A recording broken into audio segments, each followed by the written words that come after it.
అటు కాంగ్రెస్ పై బీఆర్ఎస్ నేతలు ఫైర్ అయ్యారు. లగచర్ల అంశంపై చర్చ పెట్టాలని డిమాండ్ చేస్తే టూరిజంపై చర్చ పెట్టారని ఆరోపించారు.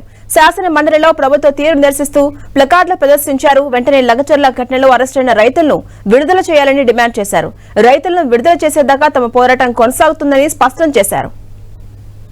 లగచర్ల రైతులను అక్రమంగా అరెస్ట్ చేయడం, వాళ్ళు భూమి కోసం కొట్లాడుతూ ఉంటే వారి మీద కేసులు పెట్టడం, మరి అందులో ఒక రైతు ఆరోగ్యం బాగలేదని చెప్తే వారికి బేడీలేసి మరి తీసుకొని రావడం, గిరిజన రైతుల పట్ల ఈ ప్రభుత్వం అమానుషంగా ప్రవర్తిస్తున్న తీరును బీఆర్ఎస్ పార్టీ తీవ్రంగా ఖండిస్తూ ఉన్నది.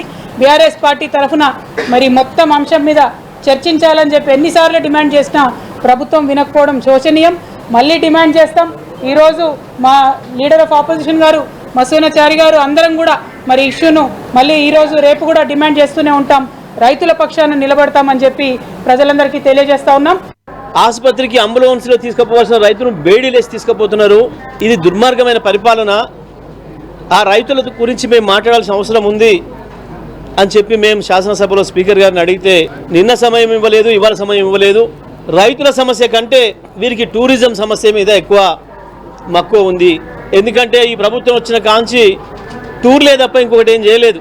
అయితే ఢిల్లీ టూర్లు, లేదంటే జైపూర్ టూర్లు, లేదా కొరియా టూర్లు. ఈ టూర్లు తప్ప ఈ ప్రభుత్వానికి ప్రజల పట్ల ఏమాత్రం సోయి లేదు. లగచర్ల సంబంధించిన ఎవరైతే గిరిజన రైతులు ఉన్నారో 35 రోజులుగా వాళ్ళు జైల్లోనే ఉన్నారు. వాళ్లకు బెయిల్ ఇవ్వకుండా ఈ ప్రభుత్వం కష్టపెడుతున్నది. అనారోగ్యానికి గురైతే కూడా హాస్పిటల్కి కూడా బేడీలు వేసి తీసుకోపోతున్నారు. దయచేసి వాళ్ళందరికీ కూడా బేడీలు వేయకుండా అసలు బెయిల్ ఇవ్వని చెప్పేసి మేము కోరినాం. దాని మీదనే షార్ట్ చర్చ చేయమని చెప్పేసి అడిగినాం. కాబట్టి ఇంత దుర్మార్గంగా ప్రవర్తిస్తుందని చెప్పేసి మేము అనుకోలే.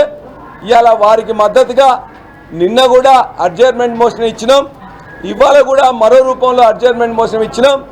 అయినా ఈ ప్రభుత్వానికి దున్నపోతు మీద వర్షం పడ్డ చందంగా ఉన్నది తప్ప వాళ్ళకు ఉలుకు లేదు, పలుకు లేదు.